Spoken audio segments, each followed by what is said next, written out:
Hello, brothers and sisters. A warm welcome to Investigate. I'm Avatar Lahiru, your guide in this series. Nice to see you again. Today, let us look at our first substantive topic, which is on gross domestic product. When we say a country is developing or growing, what do we really mean? The most common measurement of growth or development is called gross domestic product, or simply GDP. So what is GDP? GDP is the total value of all goods and services produced within a country during a year. It represents the combined value of everything produced in the economy. For example, if a farmer grows rice, a factory produces clothes, a teacher provides lessons, or a driver offers transport services, all of those activities add to GDP. So who measures GDP of Sri Lanka?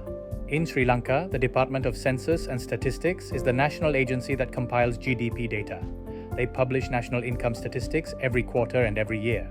These figures allow us to track whether the economy is expanding or contracting. When GDP increases compared to the previous year, we call it economic growth.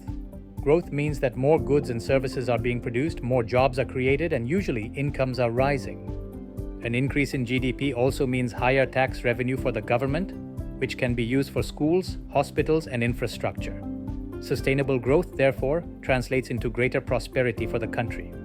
But there is an important distinction to make. That is the difference between nominal GDP and real GDP. Nominal GDP measures the value of production at current market prices of goods and services. Real GDP, on the other hand, removes the effect of price changes and inflation. It tells us how much production has actually increased in terms of goods and services produced, not just because prices went up.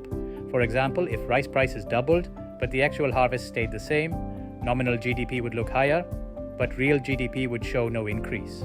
That's why economists rely on real GDP to measure true economic growth.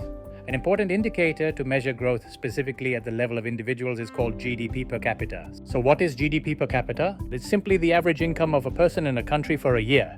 You calculate it by taking the country's total GDP for that year and dividing it by the population. When it's shown in US dollars, GDP per capita becomes a global standard for comparing how wealthy countries are. In fact, the World Bank and others use it to classify countries into low, middle, and high income groups. Now, why does this matter for us? Because GDP growth is closely tied to our everyday lives. When the economy grows, job opportunities usually expand, salaries have a better chance of rising, and businesses become more active. But remember, growth also needs to be fair and inclusive. If the benefits are not shared widely, some families may not feel any improvement, even when the economy grows. So GDP is not just a number in a government report. It is a health checkup for the country's economy. It tells us whether we are moving forward, standing still, or falling behind.